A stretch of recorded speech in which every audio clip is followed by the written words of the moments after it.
Buenos días. Presentar al conferencista es un poco complicado. Si hiciéramos una lista de lo que ha hecho en el trayecto de su carrera sería muy largo, así que voy a intentar ser bastante corto y intentaré puntualizar solamente algunos de los elementos. El doctor es responsable de tener pasiones de largo aliento. Tuvo un seminario que duró aproximadamente 8 años. Se ha mantenido consistente trabajando sobre psicología política desde hace más o menos 15, 16 años. La mayoría de sus trabajos tienen una virtud. Son trabajos a los que después, cuando uno es psicólogo social, es muy difícil volver a tocar el punto porque es bastante extenso. Tiene varias pasiones. Una es poner todo en el contexto histórico y dos, ser psicólogo colectivo de corazón. La tercera característica de sus trabajos es que publica.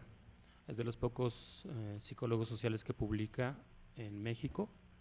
Es de los pocos que participa con grupos de diferentes universidades. No solamente participa en las instituciones de nuestro país, sino ha sido invitado a diferentes universidades de diferentes lugares. Sistemáticamente hace un trabajo que se podría llamar de base. Es decir, por ejemplo, durante 10 o 12 años estuvo yendo a Guadalajara. Iba sistemáticamente 1 o 2 veces por año, a partir de lo cual los grupos que tenían que ver por allá conocieron algún tipo de psicología social. Tiene otra virtud porque siempre conecta a la gente con la que trabaja y la que le parece interesante su trabajo con personas a que pudieran salir o irse a otro tipo de instituciones o universidades internacionales. Finalmente, cuando uno lee sus libros, tiene una extraña sensación porque al terminarlos de leer, uno no sabe qué es lo que sabía, porque probablemente una de las grandes pasiones la pone por escrito y siempre sus textos y sus trabajos tienen una virtud.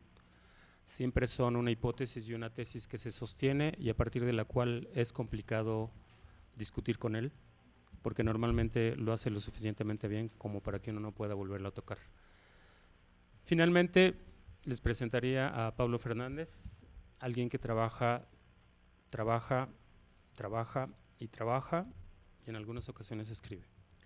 El texto que nos presenta es un texto, como todo lo que él hace, bastante polémico, sobre todo pensando que a la semana le pusimos aplicaciones de la psicología social. Y el título de su trabajo se llama La poca elegancia de las aplicaciones de la psicología social. Muchas gracias. Saludos a la Universidad de Monterrey, a la de San Marcos en Perú, que en vez de ir a clase se ponen a ver la televisión. Saludos a los alumnos de Octavio que tienen clase después de la conferencia, no se les olvide. Y muchas gracias. Muchas gracias por los llaveritos. Muchas gracias por invitarme.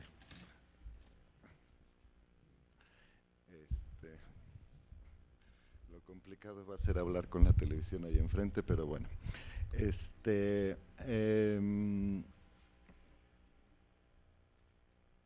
La semana es sobre la aplicación en psicología social.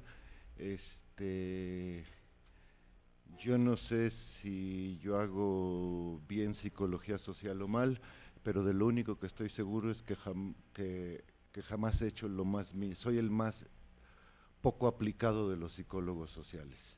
Entonces, mi opinión sobre la aplicación es, como dijo Salvador, polémica.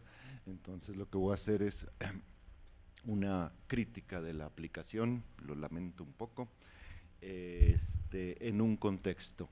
La crítica de la aplicación estaría en el contexto de una especie de descripción psicosocial de la forma del siglo XX. Trato de hacer una especie de narración de lo que es el siglo XX y dentro de ella aparece el problema de la aplicación como problema central. Tocaré 3 temas, es decir, la aplicación, una cosa que proviene del siglo XIX. 2, intenté hacer, cuando uno hace una crítica del siglo XX, generalmente siempre le queda pesimista por razones obvias, ¿no? Razones obvias. Entonces traté de ser optimista y hacer una descripción optimista del siglo XX, y el concepto que utilicé fue el concepto de elegancia, que es un fenómeno típico del siglo XX, y finalmente no me salió optimista, pues ni modo, ¿no? Asunto de temperamento personal. Entonces, los tres temas, bueno, y entonces el segundo tema, el primero era la aplicación, el segundo la elegancia, y uno tercero como una especie de proyecto, no solo de psicología social, sino de sociedad, le puse el nombre de transparencia. Cuando hablo de la elegancia,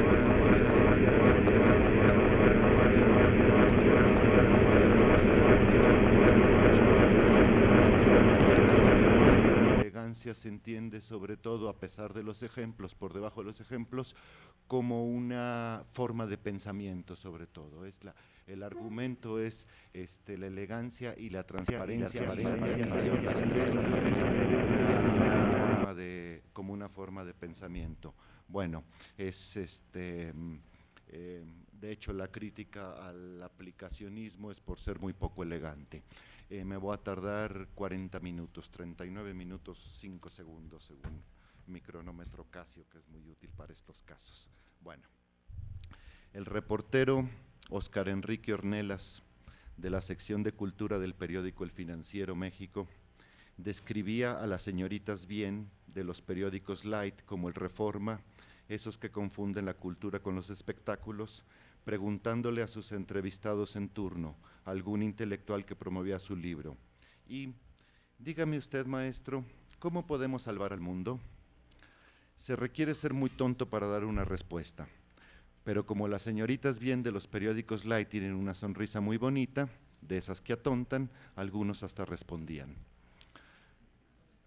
Y para salvar al mundo siempre se necesita más dinero. A veces para armas estilo Bush, a veces para medicina y alimentos estilo tsunamis, a veces para campañas de educación y concientización estilo computadoras por goles de Televisa, y a veces para fundaciones caritativas que reparten regalitos a los niños pobres en Navidad estilo la Fundación Vamos Marta. El caso es que siempre consiste en aplicar las soluciones que uno tiene, como si las soluciones existieran en el país de la teoría y los problemas en el territorio de la práctica, y la aplicación consistiera en llevarlas de un lado al otro, que la teoría se lleve a la práctica mediante la aplicación y santo remedio. Nada más que el santo remedio nunca acaba de llegar, y por eso por lo común se necesita más dinero para más aplicación. Los que creen que el amor se puede aplicar nos recetan cancioncitas que dicen todos somos hermanos o un nuevo amanecer. La caridad aplicada se llama Teletón. Se supone que la aplicación del conocimiento sirve para mejorar el mundo, o salvarlo, como dicen las reporteras, aunque sea tantito, disminuyendo las desgracias en un poquito % aunque a la larga toda aplicación se conforma con arreglar desperfectos para que todo siga como estaba. Y lo curioso del mundo es que los desperfectos nunca se corrigen, solo aumentan, de suerte que siempre se requieren más aplicaciones felices. Y a fin de cuentas parece que el único resultado que produce una aplicación es más aplicaciones. Como le sucede a los que se aplican una crema rejuvenecedora, y lo único que logran es que después necesitan más cremas para borrar las arrugas, para hidratar el cutis, para reafirmar el tejido, para aclarar la piel, para bloquear los rayos ultravioletas, y terminan igual de viejos, pero dueños de un arsenal de cremas aplicadas. Por eso Coco Chanel, la modista más famosa, decía que más elegante era llevar las arrugas con dignidad. Aplicar, que etimológicamente quiere decir doblar, algo así como hacer que la realidad se doble con nuestras acciones, e incluso doblegar, que la práctica se doblega ante la teoría, que los hechos se doblegan ante nuestras soluciones, implica siempre dirigir una fuerza contra algo que opone resistencia. Se dice que se aplica una fuerza, que se aplica un castigo o que se aplica una inyección, pero no se dice que se aplica un premio o que se aplica una debilidad. Algo está sucediendo y ciertamente nunca se pide permiso para hacerlo. Para clavar un clavo se aplica un martillazo y uno no puede preguntarle al clavo ni cómo le fue ni si quería que lo sumieran. En vez de martillazo y clavo, puede ser publicidad y consumidor. Los niños que compran refrescos, papas fritas, churrumais, dulces y estampitas son una de las víctimas más rentables de la mercadotecnia, ciencia aplicada como pocas. Así más o menos sucede cuando se aplican programas de ayuda al tercer mundo, a los artistas o a los enfermos terminales. Y no se debe dudar de la buena fe de los aplicadores, solo de su inteligencia. Alguien les ha hecho creer que son poseedores del único conocimiento verdadero y por lo tanto ellos sí saben cómo es la realidad y saben qué es lo que se necesita y se lo aplican sin miramientos. Pero la realidad resulta ser mucho más grande, más compleja, más vieja y más profunda que la pretensión novedosa de cambiarle mediante la aplicación de conocimientos científicamente comprobados. Al aplicar, lo único seguro es que no se hace lo que se cree que se está haciendo, por el solo hecho de que se está actuando sobre una realidad que por definición es desconocida. Lo que se ejecuta es una violencia en la opacidad, un golpe en la oscuridad. Un ciego en una cristalería podrá creer que lo que está haciendo es música, pero a lo mejor está haciendo otra cosa. Allí hay una soberbia sin prudencia, como la de un dios con dedos de hipopótamo. En el siglo XVIII, que es cuando se instituyó la idea de la aplicación del conocimiento científico, la soberbia de asumir que la realidad había de ser tal cual uno había decidido que fuera y que a la sazón se había decidido que era como una máquina, los animales, perros y gatos, eran considerados como aparatos con mecanismos igualitos a los de un reloj. Y entonces, para fines de investigación en laboratorios, se les podía abrir sin anestesia y desollar vivos, porque se suponía que sus gemidos y aullidos eran solo el chirrido de algún resortito que se zafaba al destaparlos. Después de todo, a un reloj nunca se le ha anestesiado para abrirlo. Pero el asunto no es muy elegante que digamos. En el siglo XIX, Andrew Carnegie, el magnate de acero de Pittsburgh y el hombre más rico del mundo, aplicó el evolucionismo social de Herbert Spencer, ese de la supremacía de los más aptos y la sana muerte de los ineptos en sus fundidoras, desollando la vida de sus obreros, hombres y mujeres y niños por igual. Así que, próspero y orgulloso, invitó a Spencer para que viera la exitosa aplicación de sus teorías. Y este, aterrado, lo único que pudo decir fue lo siguiente: 6 meses aquí justifican el suicidio. En el siglo XX, habiendo ya sociedades protectoras de animales y sindicatos, todavía se actuó bajo la decisión unilateral, violenta e imprudente de que unas causas producen ciertos efectos y solo esos, y de que unos efectos tienen determinadas causas, como si la realidad fuera un juguetito de apriete un botón aquí y saltará un resortito allá. Pero como ya viene avisando la teoría del caos o el resto de las teorías de la complejidad, lo que produce una causa no es un efecto, sino algo genuinamente desconocido. Por eso Freud, prudente que era, cuando una mamá le dijo: «Ay, doctor, no sé cómo educar a mi hijo», le respondió: «Edúquelo como quiera, de todos modos lo va a educar mal». En el siglo XXI, la política de oportunidades para todos, que solo alcanza para unos cuantos, puede ser tan cruel como desollar gatos o niños.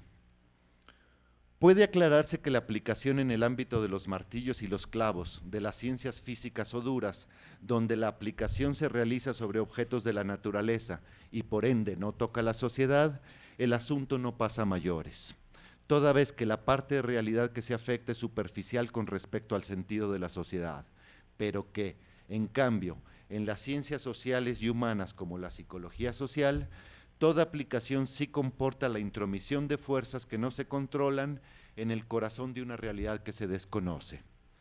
No es lo mismo aplicarse a producir una computadora que aplicar la computación en la educación. Es más trivial tratar a un ecosistema como si fuera un sistema de información que tratar a una comunidad como si fuera un sistema de información. Además de que la física reciente se ha dado cuenta de que después de todo la distancia entre el objeto y uno mismo no se mantiene tan fácilmente, Además, a las ciencias sociales aplicacionistas les ha dado por suponer que la sociedad es como si fuera un objeto de la naturaleza y actúan sobre ella en la política, la administración y la economía, con lo cual se está ejerciendo la violentación más cruda posible sobre la oscuridad más desconocida de la realidad. Una muestra más bien chistosa de que en general no funcionan ni para bien ni para mal, es decir, una muestra más bien chistosa de que se están ejecutando fuerzas sobre lo desconocido en la aplicación es que en general no funcionan, ni para bien ni para mal. Es decir, que en apariencia quien aplica sus desconocimientos sobre la realidad supone, tal vez para sentirse importante, que está haciendo algo trascendente, pero al parecer la realidad sigue su marcha con sus mismos defectos y virtudes independientemente de cuánta aplicación se haga. En el caso superficial de las tecnologías de las ciencias físicas es más claro. Todos los avances técnicos modernos, desde la locomotora de vapor hasta la clonación, pasando por misiles y televisiones, no parecen hacer verdadera mella en la sustancia de fondo de la sociedad. La sociedad sigue esencialmente tan contenta o tan descontenta como en el siglo XVII, con sus mismas ilusiones, miedos y alegrías. Es decir, toda la aplicación tecnológica no ha logrado transformar la sociedad en lo que tiene de esencial, en lo que es verdaderamente la sociedad. Asuntos esenciales como la muerte, que siempre llega, el amor, que a veces no, el desamor, la soledad, la confianza, la ternura, siguen siendo los mismos.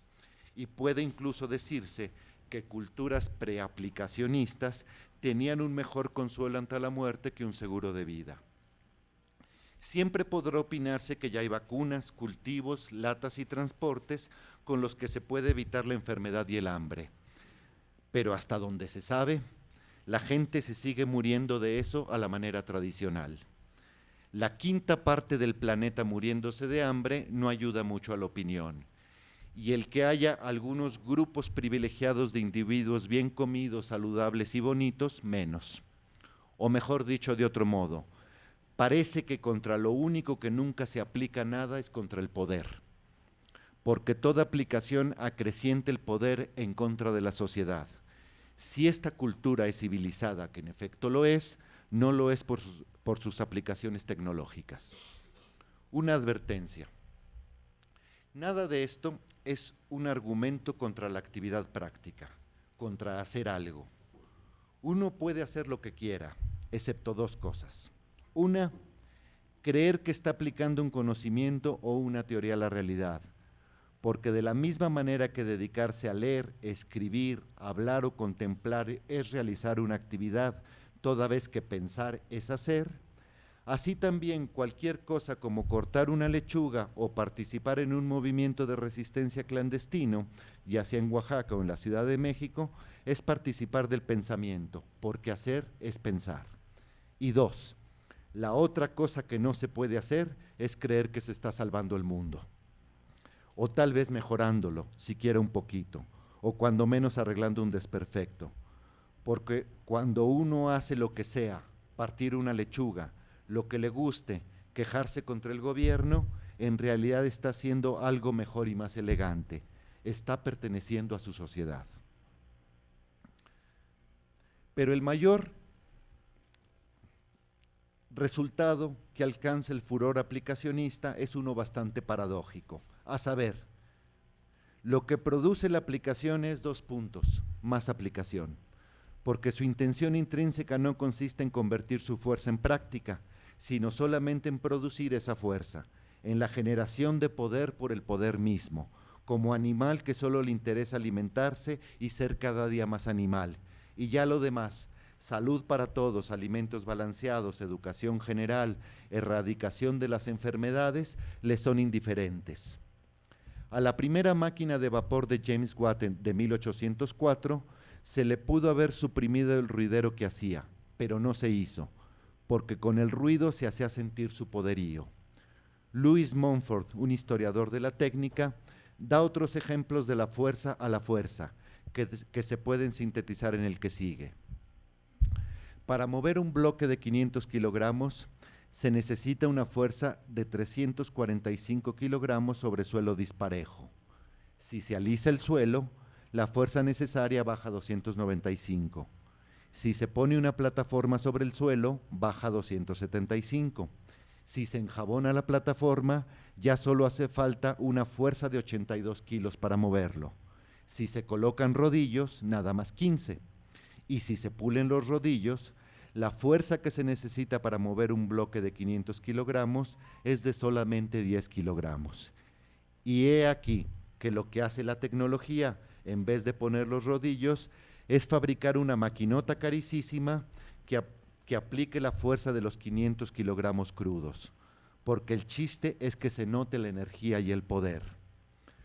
Algo similar sucede al construir automóviles de 150 caballos de fuerza para llevar a la esquina a un señor que debería irse caminando. En vez de producir casas más limpias, lo que se produce es más utensilios de limpieza. Para aquietar el estrés de 500 kilos de la vida posmoderna, debido al tráfico, las prisas, las actividades diarias, el esfuerzo por aprovechar tantas oportunidades que nos da Fox, la competencia por el empleo, las ganas de ser líder, la necesidad de éxito, el ansia de prestigio, la productividad y la eficiencia, la obligación de ser creativo, la búsqueda de la calidad total, etcétera, lo que se hace es lanzar al mercado una serie de maravillas para facilitar la vida, como los teléfonos celulares, el internet, el Ticketmaster, el valet parking, todo en inglés casualmente, la atención personalizada, las tarjetas de crédito, los hornos de microondas, las pizzas a domicilio, con lo que se logra no quitar el estrés, sino que pese 1000 kilogramos en vez de 500. Y bueno, también se pueden aplicar vitaminas, masajes, yoga, cocaína, deportes extremos, y entonces ahí los ve uno correr de un lado a otro estresados por tener que ir a relajarse. ¿Cuándo? Para quitarse el estrés, la única manera es dejar de tener prisas. Oportunidades, liderazgo, triunfo, éxito, prestigio y demás zanahorias que lo provocan, y quedarse rascando la barriga. Esta es una sociedad en la cual para quitar el estrés se hacen cosas que lo aumentan, pero eso sí nos vemos bien modernos, ¿verdad? En suma, el final de la tecnología y de la aplicación industrial, el fin de la tecnología y de la aplicación industrial, administrativa, científico-natural o científico-social, no parece ser transformar la realidad, sino acrecentarse a sí misma, hacer más grande su poder y que con ello se reproduzca más tecnología y más ciencia que tenga que ser aplicada en lo único que sabe aplicarse, en producir más aplicaciones. Las nuevas generaciones de computadoras que vienen una tras otra parecen cumplir esto al pie de la letra. Las nuevas terapias psicológicas que vienen también una tras otra no se quedan atrás. Ciertamente, los aplicados son seres muy dinámicos, notorios, espectaculares, impactantes, que derrochan energía positiva, como si alguien los hubiera nombrado ejecutivos de la humanidad, que ven la vida como una serie de palancas y de comandos que hay que aplicar con toda decisión. Lo que les falta es elegancia. La elegancia, aquí es cambio de tema, la elegancia es un modo de ser que abarca maneras de pensar, de hablar, de comportarse, de mirar y de morir. Un modo de ser es una manera de vivir, y el de la elegancia es más o menos reciente. Aparecería en el siglo XIX, en plena manía industrial, brotando con el hollín de las fábricas que ennegrece las ciudades y enlutece la riqueza, y que hace un poco discordante creer que en eso radica la solución de la vida, y por eso toma distancia de las promesas y estragos del orden maquinal de la sociedad. La elegancia no es un acto como la aplicación, sino una actitud, como de serenidad fastidiada, como de superioridad con flojera, a la que le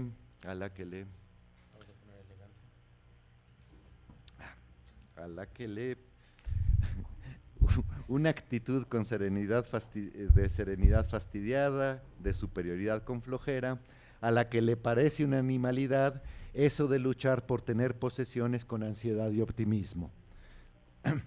Los optimistas y los entusiastas no pueden ser elegantes, porque quieren todo, creen en todo y logran todo, es decir, son muy aplicados.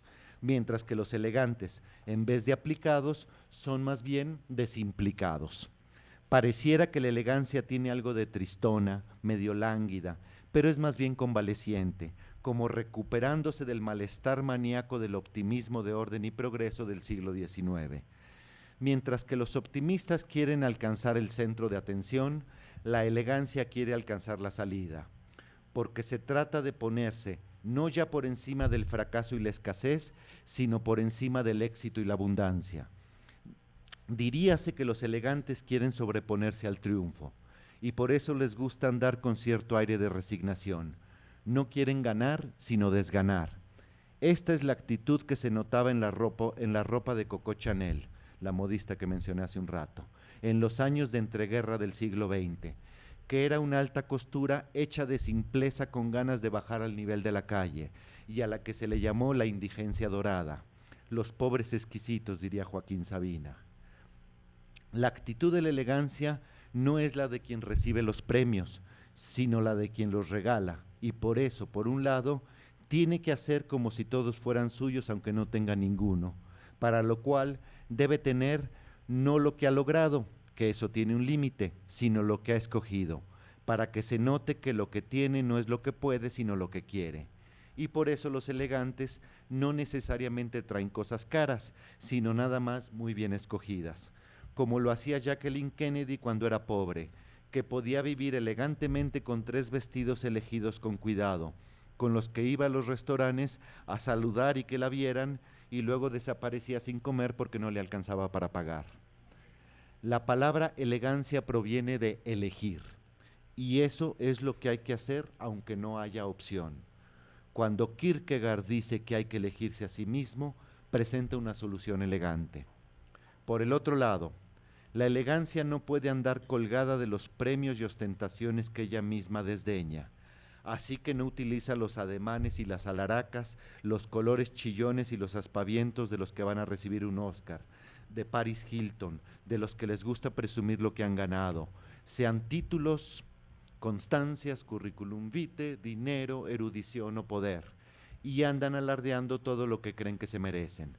La cara del elegante no es la del que ha logrado algo, sino la del que se ha cansado de tanto logro de esta sociedad, y por eso utiliza más bien las tonalidades del negro, el color que no se ve y por lo tanto está más bien en la gama de los transparentes. George Simmel dice que el luto se viste de negro porque se quiere salir, por solidaridad con el difunto, de la vida de los colores y pasar inadvertido por un rato. Por ello la elegancia tiende a salirse de las modas, sea en ropa, en ideas o en gustos. Asimismo, utiliza los ademanes y el tono de la voz de la discreción, como si la elegancia quisiera hacer notar que no se nota, expresar que no es muy expresiva. Y por eso, el truco clave de la elegancia es el gesto casual, como si se fuera así sin querer, como si nunca se hubiera dado cuenta de que existiera tal cosa como la elegancia, sino que hacer así es lo normal. Un elegante es, por ejemplo, alguien que sí sabe cómo vestirse pero no se acuerda cómo está vestido. O como decía Stendhal de un personaje suyo en una novela, una señora que su mayor belleza consistía en no saber que era bonita. Para ser elegante hay que fingir que no hay remedio, que es inevitable y que es desde siempre, con lo cual la elegancia se construye su propia tradición, que no obstante ser nueva es desde siempre, un modo duradero, una actitud clásica, más larga que las modas a las cuales hay que dejar pasar junto con el triunfo y otras vulgaridades. Los flojos, los derrotados, los incrédulos tienen siempre un toque de elegancia, pero es un gesto dificilísimo, razón por la cual el 90% de los que pretenden volverse elegantes fallan y se equivocan, sobre todo porque se aplican a la tarea y se empeñan demasiado en serlo, y cometen errores obvios como echarle demasiada crema a sus tacos o usar palabras de domingo. pero sacan el cobre, porque la elegancia no es un intento, sino una actitud, un modo de mirar el mundo. Y entonces, paradójicamente, para ser elegante hay que empeñarse en no empeñarse, tarea sutil e inteligente como pocas. Y por eso decía Yves Saint Laurent, otro modista, que la elegancia no estaba en las pasarelas, sino en las calles, en las maneras espontáneas y desenfadadas de caminar, de cansarse, de amarrarse el suéter en la cintura, de arrastrar los pies y la cobija de la gente de diario. Y Christian Dior sabía que era tan difícil de alcanzarse que por eso no se podía ser elegante antes de los 30 años, ya que requiere ese escepticismo que solo da la sabiduría, o al revés, esa sabiduría que solo da el escepticismo. Por regla general, el gesto de casualidad de la elegancia, de descuido cuidadoso, consiste en colocarle al conjunto un pequeño desorden que discuerde, como una agujeta desamarrada que no está así por error, sino por casualidad. Unos codos en la mesa, una palabra mal dicha, alguna frivolidad bien puesta, son detalles que levantan la elegancia porque hacen que se note la naturalidad. Y también hay que colocarle una pequeña artificialidad, alguna perfección minúscula como una perlita de verdad, un modal antiguo, una frase muy erudita, que no aparecen ahí por sangronería, sino por casualidad. La elegancia es un modo de ser y por lo tanto no se trata de una cantidad, sino de una cualidad. No es una posesión ni una expertez, sino una actitud ante la vida, una política, y por ende, en general se opone al dinero y a la dominación y a los que se creen mucho, que por lo común tienen demasiados estorbos que les impiden ser elegantes. En 1935, una revista parisina preguntó a mujeres tanto pobres, medio ricas como ricas y medio sobre su atuendo favorito. Y todas las respuestas fueron exactamente la misma, un traje liso y negro, que, como dice el anuncio del Palacio de Hierro, saca de más apuros que una varita mágica. Intérpretese como se quiera, pero no es un asunto de dinero. Todavía Giorgio Armani fabrica ese mismísimo vestido, pero cualquiera se lo puede confeccionar con una Singer. La elegancia se puede dar el lujo de no tener dinero, cosa que no les está permitido a los nuevos ricos. La dignidad, que es una estampa muy elegante, necesita especialmente haber perdido todo. En los vagabundos, desempleados, estudiantes expulsados, niños de la calle, novios plantados y demás gente que ocupa los parques, se puede advertir el gesto sutil de la elegancia. O como decía Borges, la derrota tiene una dignidad que la ruidosa victoria no merece. Y por razones de totalidad integradora, de unidad vital, como decía Simmel otra vez, la elegancia parece ser un atributo femenino. No es de extrañar, a fin de cuentas, que la elegancia tenga una forma democrática, por dos razones. La primera, porque como pensaba François Mitterrand, es francamente de mal gusto ser autoritario, acaparador de la palabra, centro de atención, sábelo todo y manda más, atenta contra el estilo. ¿Qué elegancia puede tener el estar de acuerdo con un dictador orangután, con un presidente ilegítimo, con un presidente Perdón, eso no venía escrito. Con un presidente norteamericano que quiere imponer la libertad de los McDonald's a todo el planeta? La segunda razón es porque la elegancia, igual que la democracia, es un juego, que, como todo juego, ya se apagó la grabadora, requiere de un trabajo arduo y de una disciplina rigurosa, pero que, como en todo juego, siempre se debe procurar que allí no se note que hay trabajo ni disciplina, sino pura facilidad graciosa. Y como este es precisamente el objetivo de la elegancia, el hacer notar que no se nota, entonces puede decirse que por regla general todo juego tiende a la elegancia, también el de la democracia. Y es cierto, por eso el aplicacionismo no puede ser un juego. La regla de la casualidad es contraria a la ley de la causalidad. Andar con cara de mártir y festejar a gritos es poco elegante, precisamente porque los azotados y los exultantes le imponen al resto de la sociedad, con autoritarismo que no pregunta, sino que inflige, su felicidad o su dolor, su manera de ser. Los que están demasiado contentos los viernes por la noche no dejan dormir a sus vecinos y les aplican a los demás su alegría aunque no quieran. Los que andan con sus lamentaciones a la menor provocación obligan a los demás a poner cara de circunstancia. La falta de elegancia parecería que consiste en imponerle a los demás sus gustos, sus razones, sus insistencias de salvar al mundo, que equivalen a ponerse enfrente de los demás y taparles la vista y cerrarles el paso, obligando a los demás a ver, oír y responder lo que no les interesa. Quien acapara una conversación no puede ser muy elegante, quien hace sentir mal a los demás tampoco. Hay una regla de juego que, según el país, se expresa como dar cancha, dar pelota o prestar la bola, no sé cómo se diga en Perú, por ejemplo, para que todos jueguen, y que es básica en el juego de la elegancia. La elegancia es ante todo sutil, y por eso lo elegante tiende a ser estilizado, lento, vaporoso, como para no estorbar el paisaje de nadie con sus aspavientos, como solo estando ahí para embellecer la situación, pero no para ocuparla. Como es esa vieja frase educativa de que procura que lo que vayas a decir sea mejor que el silencio. En efecto, el color de la elegancia es transparente, como el olor de los perfumes, con el que se pintan las cosas con el fin de no interrumpir, sino de ser visto sin tapar la vista, de presentarse, no como una novedad, sino como una ventana, que nunca abruma, sino solamente profundiza y enriquece todos los acontecimientos de la vida. Cortázar, en algún cuento, habla de un autorretrato en el que el pintor tuvo la elegancia de no pintarse a sí mismo. La elegancia es como el pudor de la razón.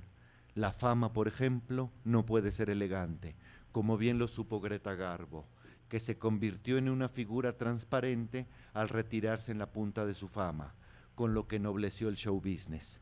Juan Rulfo hizo lo mismo y es el personaje más amable de la literatura en castellano.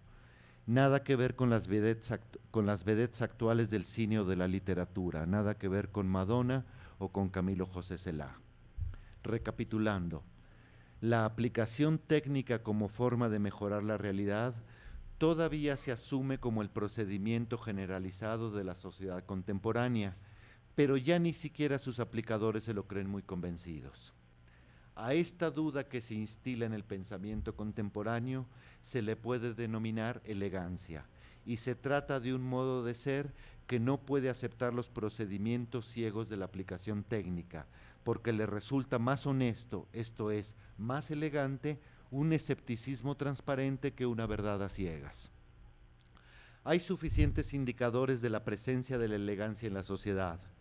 El uso del lenguaje cotidiano, de la claridad, de la sencillez y la ironía en la literatura, por ejemplo la de Saramago, es un caso.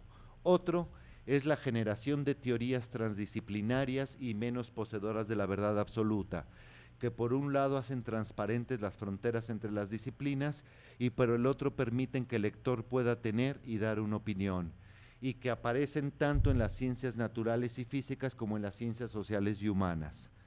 La psicología social de Solomon Asch, o de Moscovici, o de Tomás Ibáñez son teorías elegantes. En lo político y en lo civil se puede constatar la asunción de posturas menos impositivas, más tolerantes y plurales, donde quepa más gente. Se diría que la elegancia es algo así como un movimiento de protesta, de queja o de burla, contra el espectacularismo y la imposición de una manera a martillazos de arreglar las cosas. La elegancia es el modo de hacer que los tecnócratas se sientan tontos. Y en efecto, elegantes son las ventanas, al igual que los invernaderos, los lentes, los telescopios y las probetas, porque dejan ver sin estorbar, mejoran la vista en vez de taparla, porque son transparentes. El vidrio es un invento de casi siempre, sorprendente sin duda.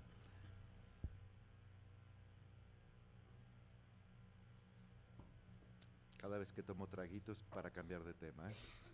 El vidrio es un invento de casi siempre, sorprendente sin duda, de 2000 años antes de Cristo, incluso el transparente. Gracias, de nada. Pensé que era un vaso de agua. Incluso el transparente, porque las ventanas de Pompeya ya lo tenían, y en 1300 después de Cristo ya se fabricaba cristal sin color en Murano, cerca de Venecia. Pero debe ser por la manera que entraba el sol en las primaveras al norte del Renacimiento que los holandeses supieron mejor que nadie qué hacer con el vidrio. Fue un holandés, Zacharias Janssen, quien inventa el microscopio compuesto en 1590. Fue un holandés, Johann Lippensheim, quien inventa el telescopio, quien inventa el telescopio en 1605. Fueron los holandeses quienes hacen los ventanales más grandes para sus casas, que son las más limpias del siglo XVII, porque con tanta luz que entraba, el polvo se notaba más y por eso las tenían que tener más barriditas. Y es en ese siglo que Jan Vermeer, un pintor, retrata gente que siempre está junto a la ventana y una vez pinta una fragilísima esfera de cristal como símbolo de la razón.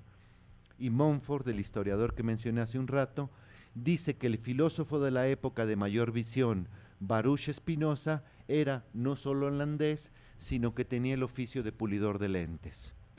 A los vidrios no se les puede limpiar por un solo lado, hay que hacerlo al derecho y al revés. Pero lo que parece curioso al respecto del vidrio es que la cultura... Muy amable, gracias, perdón.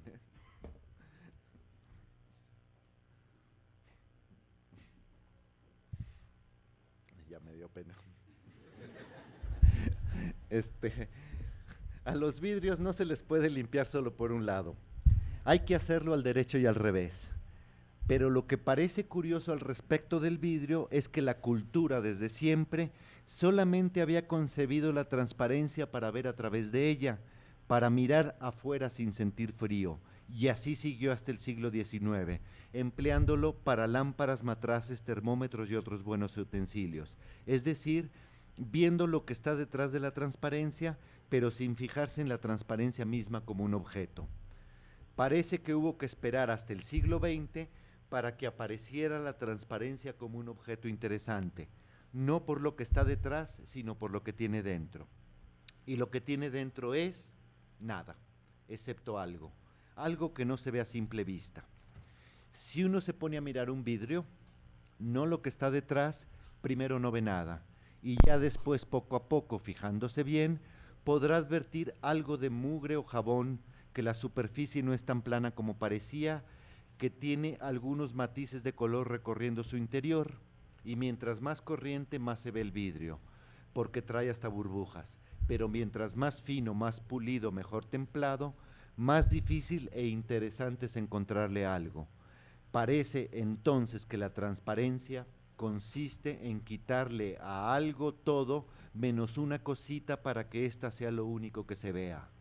En lo que consistió durante el siglo XX la abstracción en el arte fue en irle quitando caras y cuerpos y figuras, y luego le quitaron contornos y finalmente hasta colores a las pinturas, y lo que quedó al final fueron unos cuadros totalmente pintados de blanco. Y entonces, si uno entraba a un museo y uno amablemente no creía que le estaban tomando el pelo, tenía que ponerse a mirar y mirar a ver si veía algo en esos cuadros blancos. Y así, en efecto, podía empezar a advertir que el blanco tenía ciertas variaciones de textura y ciertas aclaraciones del blanco dentro del blanco, llamadas albedos. Y uno se iba del museo sorprendido de que no le hubieran tomado el pelo y de haber aprendido a ver algo que no estaba, y que sin embargo era más fuerte que lo que sí estaba. Así que es cierta la consigna que escribió Peter Behrens para el siglo XX, menos es más.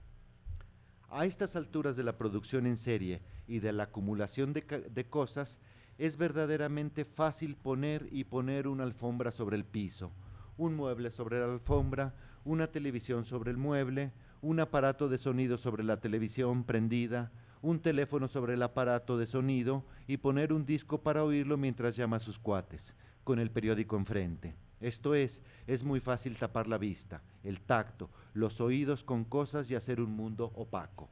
Lo difícil es quitarlas. Requiere mucho más atención, cuidado, voluntad y trabajo quitar y quitar cosas sin perderse de nada.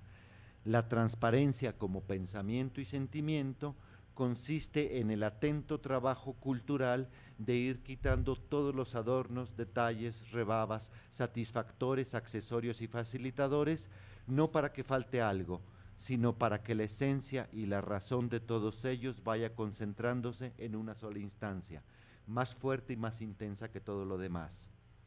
Es más fácil tener miles de distractores para tener la vida llena que no tener distracciones para tener la vida plena. El alivio, por ejemplo, es una sensación transparente, ya que se logra por la sustracción de elementos y no por la adición, como quitarse un peso de encima, como el alivio de viajar sin equipaje. La sociedad será mejor cuando a las mercancías de consumo se les ponga, como a los cigarros o al alcohol, la leyenda de advertencia que diga: recuerde, lo que usted compre tendrá que cargarlo. En ello consiste el trabajo de la transparencia, en quitar todo, excepto algo que no se sabe exactamente qué, para que aparezca la forma de las cosas sin estorbos, la forma de fondo, la interior, básica y última, donde no se ve nada, como en un cuarto vacío, pero en el que uno sabe que hay algo ahí dentro que se siente como fuerza interior, concentrada y refrenada, como una especie de tentación resistida. Y en efecto, en un cuarto vacío lo que hay es uno mismo. Y en efecto, es muy fácil dejarse llevar por las tentaciones de poner, de añadir, de extender, de acumular. Y cuando uno hace todo esto, se ve muy activo y aplicado. Lo difícil es resistir las tentaciones. Y cuando uno hace lo difícil, parece que no está haciendo nada. Pero ahí hay que imaginarse la fuerza contenida de la tentación guardada. Hay un número de casos contemporáneos que pueden servir de constatación de que la transparencia es un fenómeno presente en la sociedad, como el gusto por las recetas caseras, los cantantes unplugged, las novelas de amor sencillo y otros minimalismos. Asimismo, las actitudes de la paciencia, el respeto o la ternura, que son aspiraciones sociales, son transparentes porque se trata de actividades que parece que no lo son. En el ámbito académico, puede registrarse la revisitación de disciplinas como la historia, la ética o la estética, cuya tarea, diríase, es la de limpiar el pensamiento y aclarar la sociedad. Y en general, como trabajo intelectual, la transparencia radicaría en la comprensión, la cual, como forma de pensamiento, no consiste en ganar las discusiones e incluso no consiste en decir nada, sino en entender lo que dice el interlocutor. Y ciertamente, las ciencias que intentan comprender en lugar de explicar y mucho menos de aplicar, tienen vocación de transparencia.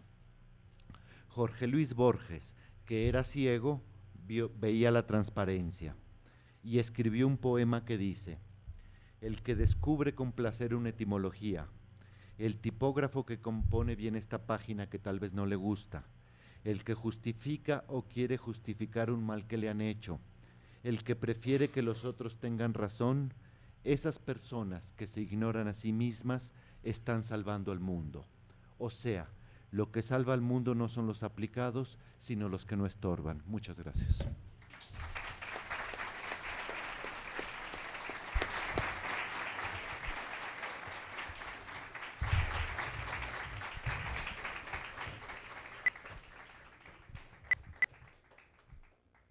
Bueno, por la dinámica que ha seguido la semana de psicología, les preguntaríamos a los que están enlazados si tienen alguna pregunta, y en caso de que en 3 segundos no contesten, le daremos la palabra a los compañeros de la sala.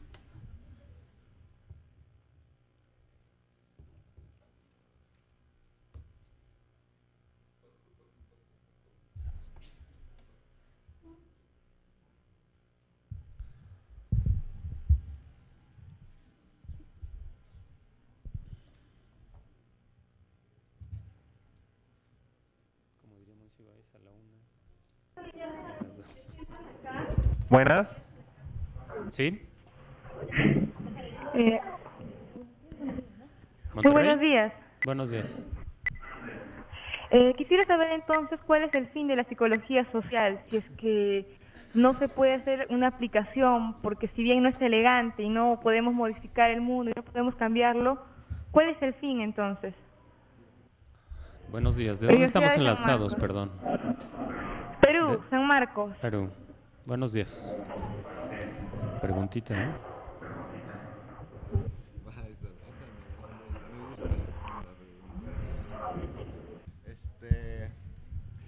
Muy buenos días. Por ahí un psicólogo social, creo que el más radical y anarco de todos los psicólogos sociales vivientes, que se llama Tomás Ibáñez, un español, bueno, un francés casi. Opina él que el fin de la psicología social es destruir a la psicología social. La razón por la cual lo plantea es porque porque la intención es tender a una desdisciplinarización del conocimiento, es decir, no encasillar, no encerrar a la psicología social a un solo territorio, a un solo cubículo y a un solo presupuesto. Las razones por las cuales está dividida la psicología social de la sociología, de la antropología, de la filosofía, de la ética, de la estética y de la vida real es para poder dividir el presupuesto de las universidades en rebanadas de pastel. Parece ser que esa es la única razón, para que haya muchos jefes que puedan tener un puesto, más o menos. Creo que esa es la única razón y por eso es la tendencia a la desdisciplinarización del conocimiento. Esa es la respuesta más o menos de Tomás Ibáñez, que evidentemente me gusta mucho, me divierte mucho. La respuesta que yo daría en lo personal sería: ¿hay algo más importante que transformar la realidad? Creo, ¿hay algo más importante que aplicarla? Uno entiende las razones de la aplicación por razones económicas, es decir, uno tiene que conseguir trabajo y si le dan trabajo de psicólogo aplicado, lo que tiene que hacer es tomarlo, por supuesto que sí. Por supuesto que sí, pero eso no es un problema de la psicología social, sino es un problema de uno que necesita el trabajo, que es diferente.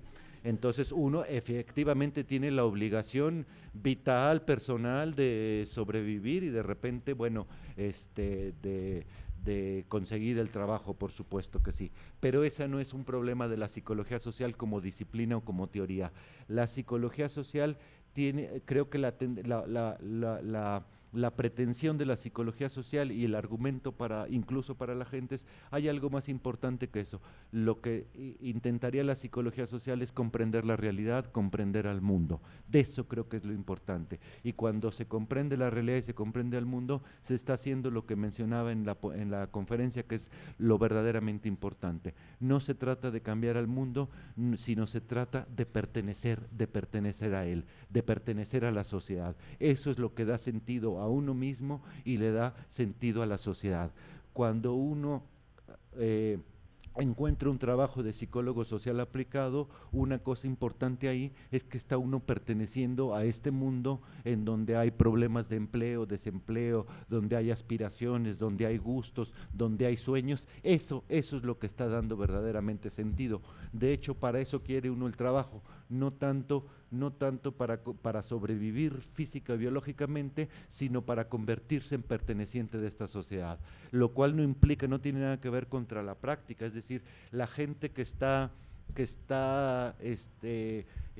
quejándose, marchando y oponiéndose ante las... Ojalá fueran nada más opresiones en Oaxaca, pero creo que son estupideces en Oaxaca. Creo que el problema de nuestro gobierno actual no es tanto lo gandaya, sino lo tonto. Eso luego es más grave. Aparte de estar defendiendo su universidad allá, de estar defendiendo un movimiento, de estar propugnando derribar a un gobernador, lo que está haciendo es divirtiéndose, riéndose, etcétera, porque está perteneciendo a un movimiento y con eso está perteneciendo a una sociedad. En última instancia, probablemente la psicología social, cuando todavía era filosófica, podría decir de que de lo que se trata la realidad es de encontrarle sentido, y la psicología social y las psicologías en general lo que intentan es criticar ahí donde no aparece el sentido de la vida y propugnar y plantear cómo puede aparecer el sentido de la vida. Creo que en última instancia de eso se trataría. Gracias por la pregunta. ¿Tendrán otra pregunta?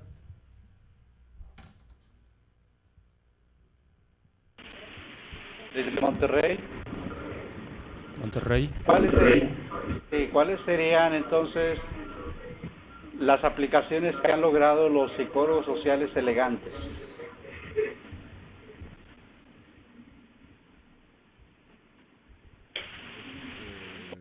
Su utilidad dentro de la psicología social.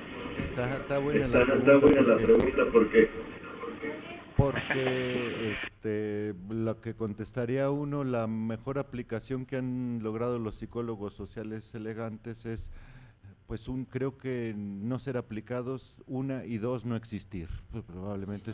Esa es una muestra grande de elegancia, como en el autorretrato que mencionaba Cortázar. Pero tomándola por el otro lado, creo que iría, a mí me da impresión, por dos lados me parece que sería.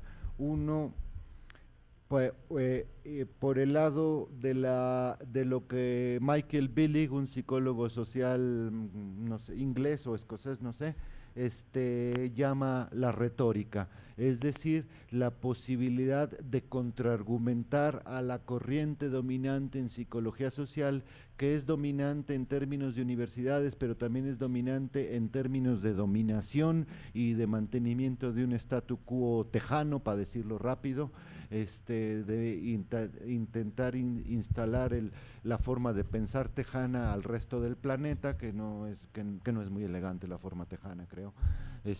Ese sería, es decir, una retórica o una contraargumentación frente a la dominación, otro tipo de discurso dentro de la psicología social. Y en efecto, existe una cosa que se llama la psicología social crítica, así se han puesto a últimas fechas, de repente ya no saben qué nombre ponerse, pero es una psicología que es crítica sobre todo del poder y por lo tanto del tipo de conocimiento que le sirve a unos cuantos, del tipo de conocimiento que está generando la psicología social ortodoxa o estandarizada o tejana, ¿no?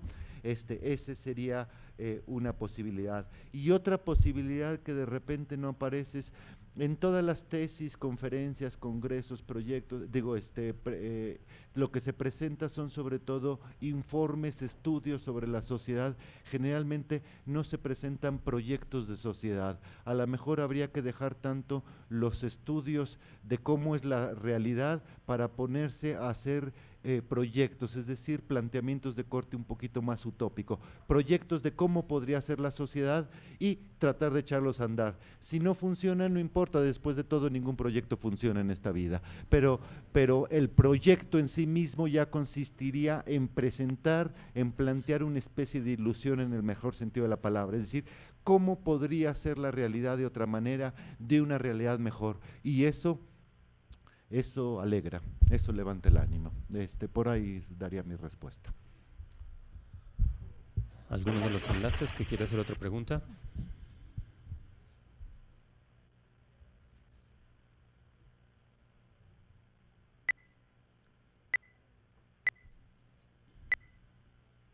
Si no tienen ninguna pregunta, le daríamos la palabra a los compañeros del auditorio.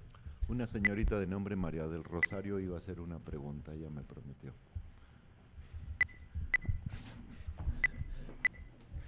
Ya la vi que se rió.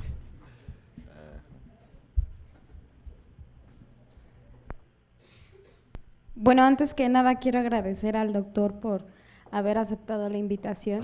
Y bueno, la cuestión que se suscitó con el doctor fue una cosa muy, muy curiosa, muy peculiar. La cuestión que yo le decía que desafortunadamente yo no había tenido la oportunidad de conocerlo ni de leer algo de él, y yo le decía que pues cuando recibí el título de su ponencia yo esperaba realmente otra cosa, ¿no? Y cuando vi que decía que crítica hacia la psicología social, créanme que dije, no, este doctor nos va a dar una arrastrada, ¿no? Y sinceramente pues veo que no. o sea, la postura que él tomó y lo que nos dijo, pues realmente da un horizonte distinto, da otras perspectivas y pues no me queda más que decir, como acabo de retomar de su conferencia, que yo creo que no hay otra cosa más sencilla que ver las cosas como son, naturalmente, y como lo decía, ¿no? Dependiendo del cristal con que se mire, va a ser la forma en la que nosotros como psicólogos sociales vamos a verlo. Y pues yo creo que empezando de lo más sencillo, ¿no? Observando a uno mismo y a la realidad en la que vive. Y yo creo que es una de las formas en la que el doctor nos da la pauta para que como psicólogos sociales veamos el mundo en el que estamos, de la forma más sencilla para realmente poder comprender y como para psicólogos sociales realmente poder hacer algo. Y otra de las cosas más importantes que también retomo de él es que yo creo que también una de las funciones de psicólogo social es realizar una propuesta, dar a conocer la realidad, tal vez como nosotros la vemos, y no como él decía, no dar una intervención. Y bueno, muchísimas gracias, doctor. No, muchas gracias a María del Rosario, porque yo lo dije como de chiste para molerla un poco de la pregunta, pero tomó el micrófono. De paso ya medio digo, me habían propuesto si daba la conferencia el lunes en la mañana, es decir, la primera de todas, y me pareció que puesto que iba a criticar, mejor que estuviera perdidita durante la semana, ¿no? Entonces así, en un miércoles temprano que no viniera, que no se notara mucho, ¿no? Entonces, bueno, muchas gracias por la invitación, que fue María del Rosario la que se encargó de hacer la invitación personalmente. Aquí hay una pregunta por escrito que dice: cuando la sociedad empleara la forma del vidrio que uno vea sin que nos estorbe,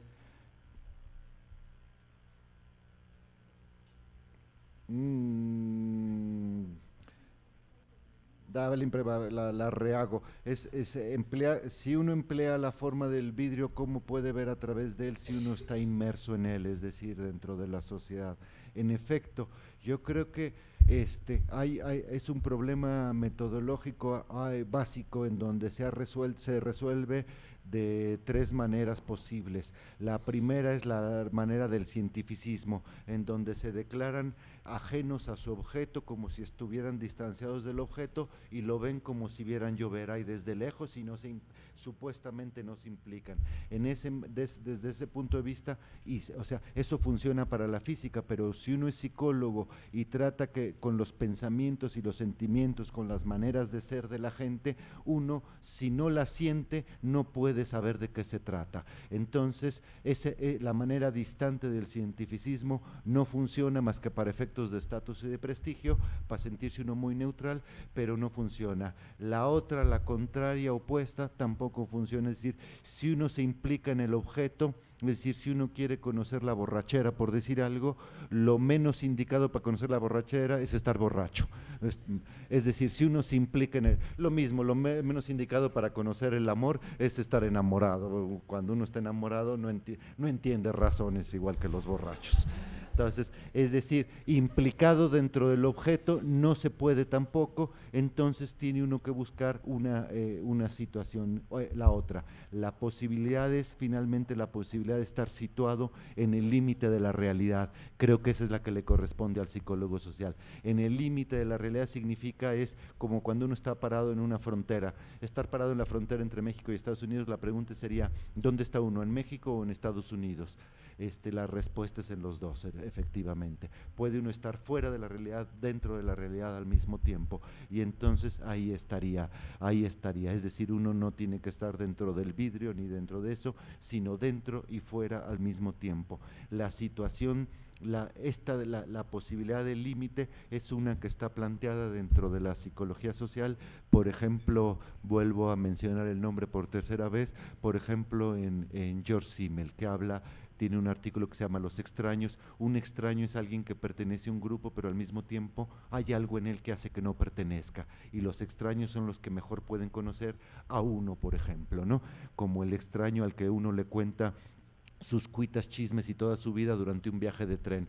Uno le cuenta todas las intimidades que no le contaría a nadie, porque después de que se baje del tren ya no lo va a volver a ver jamás, ¿no? Entonces, que es lo mismo con el confesor o con el cantinero, ¿no? Es decir, son gentes desconocidas a las que, o el psicoanalista, uno les cuenta todo porque no los va a volver a ver. Ese papel del extraño sería el papel del psicólogo social, lo cual paradójicamente es un papel un poquito antisocial, pero en fin. Bueno, ya. ¿Preguntas? Bueno, compañera. Bien, buenos días, soy Gustavo Palestina. Tengo por aquí una pregunta y al mismo tiempo, bueno, también un comentario. Sobre, ya había mencionado parte de esta respuesta. ¿Es más conveniente ofrecer un proyecto como psicólogo social que esperar una oportunidad de trabajo? O sea, yo como psicólogo social egresado de aquí, de la UAM, ¿debo esperar a que abran vacantes como psicólogos sociales o conviene más que yo como psicólogo social plantee una alternativa de trabajo? Ya estaba escuchando parte de la respuesta, sin embargo, en algunas clases, quizá en algunas oportunidades, alguien nos ha comentado que no es conveniente que el psicólogo se involucre del todo en la sociedad a la que va a trabajar. Es cierto, pero creo que cuando no nos involucramos en la sociedad, en realidad no podemos comprender, y ahí es donde entra lo interesante, y la segunda parte de este comentario, es donde entra lo interesante del trabajo como psicólogo social. Si te involucras puedes comprender, asimilar un poco mejor la realidad, y eso es algo que escuché precisamente de su ponencia. Creo que la psicología colectiva que maneja usted está muy relacionada con la filosofía, eso es algo muy bueno. Pero mi pregunta era precisamente esa: ¿qué es más conveniente, ofrecer un proyecto o esperar una oportunidad de trabajo como psicólogo social? Gracias. En estos momentos de la vida el asunto, este tipo de preguntas es una pregunta frecuente y difícil de contestar, sin cinismo, pues. Es decir, a veces puede aparecer respuestas cínicas o mentirosas. Si contestar sin mentiras ni cinismo es un poco difícil. Yo como lo vería es efectivamente como tú lo planteas. ¿Quién puede saber más para qué sirve la psicología social? ¿Un psicólogo social o un empleador o un patrón que a lo mejor es vendedor de algo, ¿no? Es decir, uno puede saber más. Entonces, la idea que tiene el mercado de trabajo sobre qué es un psicólogo social es una idea borrosa y equivocada por lo común, más o menos. Si la psicología social es, por ejemplo, entre otras cosas, una psicología política, una teoría de la comunicación, me queda bastante claro, y así sucesivamente una cantidad de cosas, creo que uno como psicólogo social tiene que decir: yo sé lo que sé hacer y yo soy el que puedo ir y plantearlo. No usted, empleador, dígame qué es lo que tengo que hacer, sino yo le voy a decir qué es lo que yo puedo hacer. Efectivamente, presentar planteamientos creo que sería más rico para uno mismo, con posibilidades, y más rico para la misma psicología social. Ese sería un poco. La siguiente parte de la respuesta es la que sigue.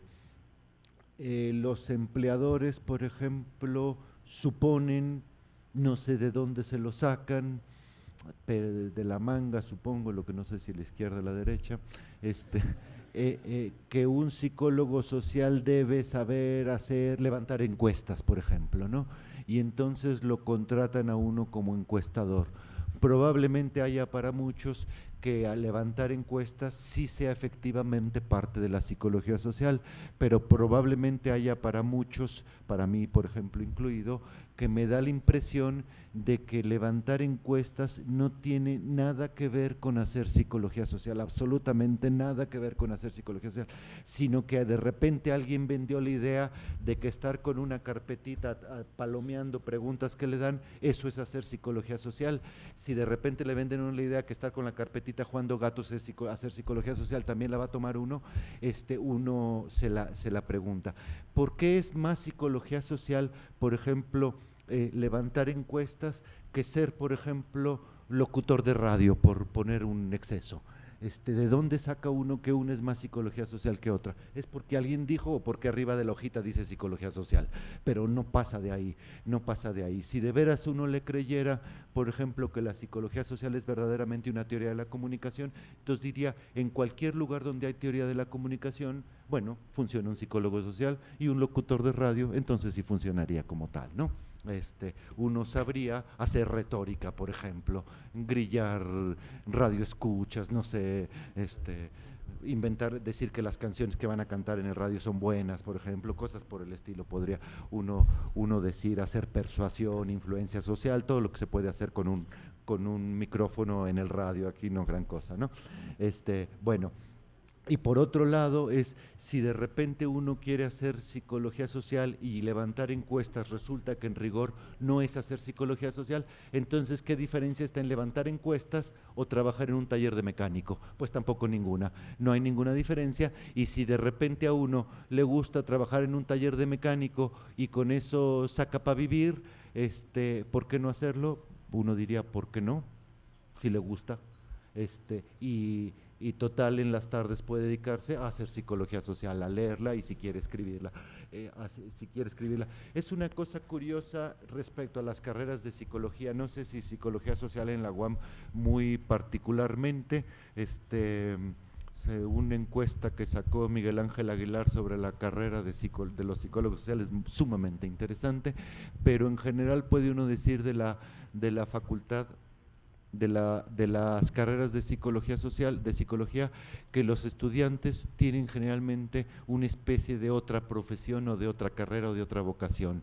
Es una carrera muy femenina, entonces aparece gente que estudia psicología, pero al mismo tiempo hace danza, artes plásticas, grilla, política, etcétera, computación, son hackers, etcétera. Es decir, hay una cantidad de cosas que aparecen además de hacer psicología. Entonces, además de hacer psicología social. Thank you for attending the conference. You are the first participant. Please hold. Gracias. Entonces uno podría plantear de repente, decir, eso otro que hacen todos los psicólogos sociales y que nadie sabe qué hacemos, no sabemos qué hacen, eso otro, ¿por qué no juntarlo con la psicología social y entonces empezar a dedicarse a hacer como labor, como trabajo, lo que a uno más le gusta, que es eso otro que hace junto con psicología social? Por ahí irían mis respuestas, creo que un poquito nebulosas, pues. Bueno, tenemos dos preguntas aquí, pero les vamos a agradecer a los compañeros de Zacatecas si elaboran su pregunta.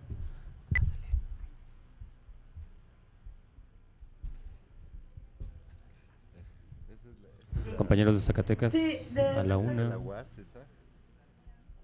¿Nos escuchan? ¿Nos escuchan? Compañeros de Zacatecas a las 2. Bueno. Hola, buenas tardes. Bueno, mi pregunta es que si cree que la psicología social, en su afán por comprender y entender la sociedad, se ha vuelto esclava de ella, como una inteligencia taruga, ¿no? Como aquel que está preocupado por amueblar su casa y una vez obteniendo los muebles se vuelve esclavo de ellos porque tiene que pagarlos, limpiarlos, mantenerlos. ¿Cree que sea el caso de la psicología? Muy bonitamente planteada tu pregunta. Creo que definitivamente creo que acabas de ponerlo como yo lo hubiera querido decir, más o menos. Lo que sucede con la idea de aplicación en psicología social no es una especie de esclavitud, de esclavitud en tus términos de la psicología y de la academia y de la universidad a las necesidades de empleo y de producción ajenas a la universidad. Yo creo que la universidad de entrada tenía que ser siempre, ese era su papel desde el siglo XVIII, ser la conciencia de la sociedad y no solamente ser solo su empleado. La universidad ha trastocado su papel y ha dejado de ser conciencia de la sociedad, de decir cómo debe ser la sociedad, a ser el achichincle de los empleadores, en decir, a ver, ¿qué quieres que aprendamos nosotros para que luego sirvamos de empleados, más o menos? ¿A quién se le ocurre la idea de que la psicología social es una disciplina aplicada o que las ciencias sociales es una disciplina aplicada? No se le ocurre a la psicología social, sino se le ocurre a los empleadores y al capital y etcétera. Cuando ven que puede servir, por ejemplo, levantar encuestas, pues eso sucedió en los años 20, que la psicología social puede servir para levantar encuestas, para demostrar que los negros tienen una inteligencia inferior a los blancos, eso sucedió en los años 20 en Estados Unidos, entonces resulta que se puede aplicar para ganar más dinero finalmente. Y entonces ahora le preguntan, si usted no sabe aplicar nada, es decir, usted no sabe hacer lo que yo quiero que sepan hacer, como si el empleador fuera el que decidiera qué es lo que debe saber la psicología social. Creo que se ha invertido más o menos eso, y la universidad en general, que era quien debería plantear por dónde debe ir la sociedad, de repente se ha puesto detrás de la sociedad, y ahora una sociedad neoliberal es la que está diciendo cómo deben comportarse y qué deben enseñarse en las universidades. Si la universidad no claudicara, perdón por la palabra cursi, no se rajara en su papel esa sí me gustó, en su papel de ser conciencia de la sociedad, entonces tendría que oponerse, por ejemplo, a la entrada de la lógica neoliberal dentro de las universidades, que es lo que está sucediendo actualmente, ¿no? Compañeros de Zacatecas. ¿Sí nos escuchan? Sí. ¿Pueden hacer su pregunta, por favor? Ok. Sí, gracias. La pregunta es, a mí me queda un poco ambiguo lo que el doctor entiende por aplicación de la psicología social. Si nos pudiera aclarar bien qué es para usted la aplicación y si en ese concepto viene la investigación, por favor.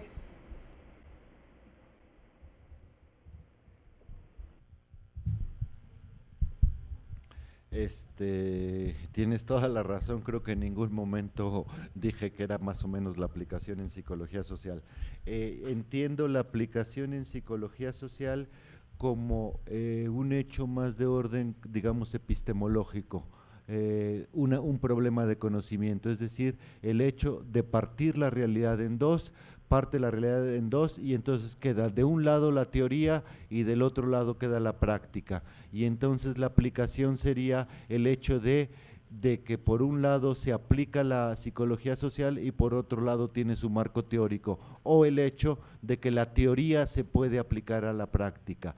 Por razones de conocimiento no existe esa posibilidad de aplicación. La práctica es su propio conocimiento, la teoría es su propio conocimiento y por lo tanto la aplicación no funciona de ninguna manera como forma.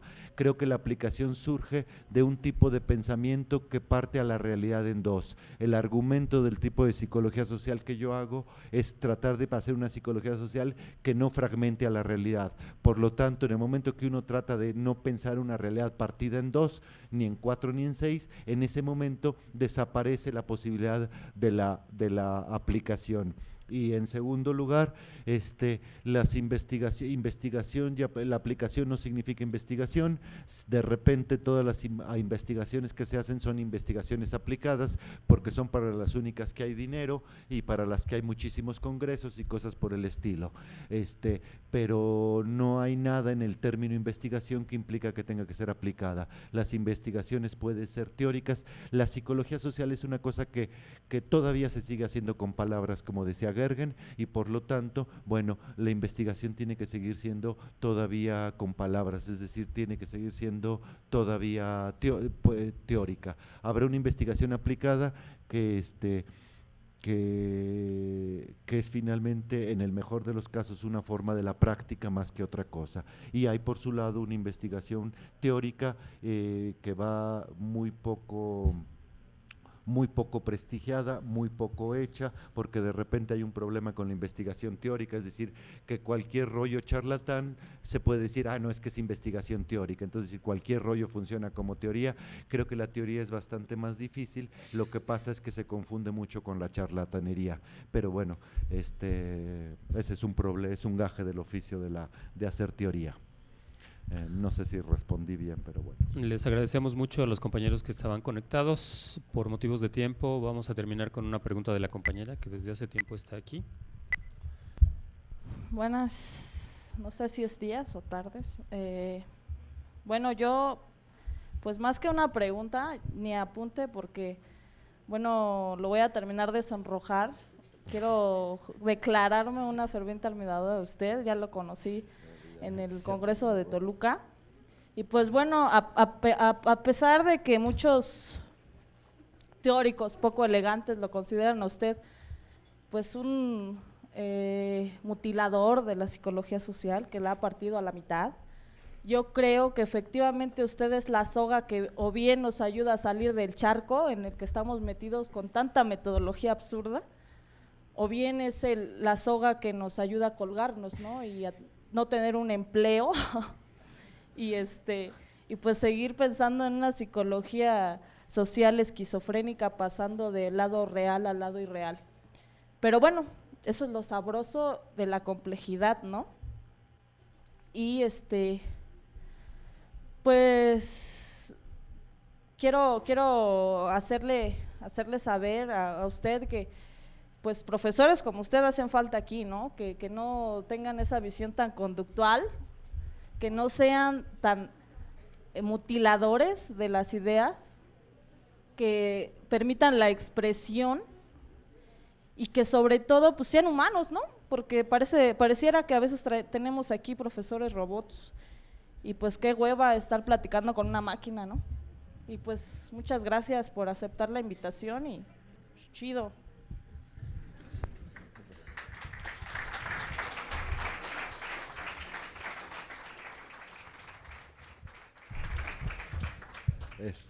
Pues te lo agradezco mucho, me levanta el ánimo, en efecto sí me sonrojaste, y por ahí nada más con eso concluiría. Por ahí Peter Bourdieu, Pierre Bourdieu, dice por ahí en algún momento que de lo que se tiene que tratar, bueno, por ejemplo, Maffesoli habla en algún momento de que el papel del pensamiento, es decir, de la teoría, no consiste en cambiar el mundo, sino en acompañar a la gente. Es decir, la teoría lo que hace es acompañar a la realidad. Ese me parece un rollito bastante consolador, me parece, respecto de Maffesoli.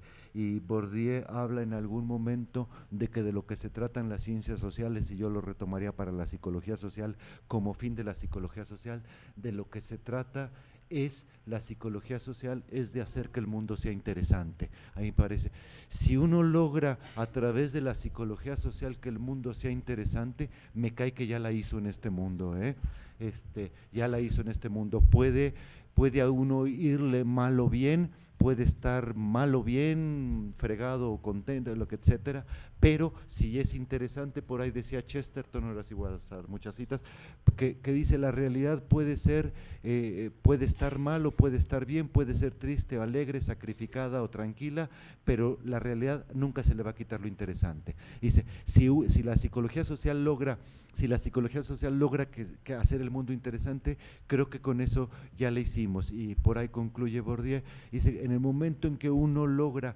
que la realidad sea interesante, entonces empieza la paradoja de que entonces la psicología social se vuelve necesaria. Cuando la realidad se vuelve interesante, la realidad se vuelve necesaria, y puesto que uno es el que la ve interesante, entonces uno se vuelve necesario para la realidad. Si la psicología social puede hacer que el mundo sea interesante, entonces por eso, y es muchísimo, por eso la psicología social se convierte en necesaria para la realidad. Si logra uno hacer eso, me cae que ya la hicimos, y creo que por ahí podría ser un muy buen intento de psicología social, ¿no? Bueno, le ofrecemos un aplauso al doctor.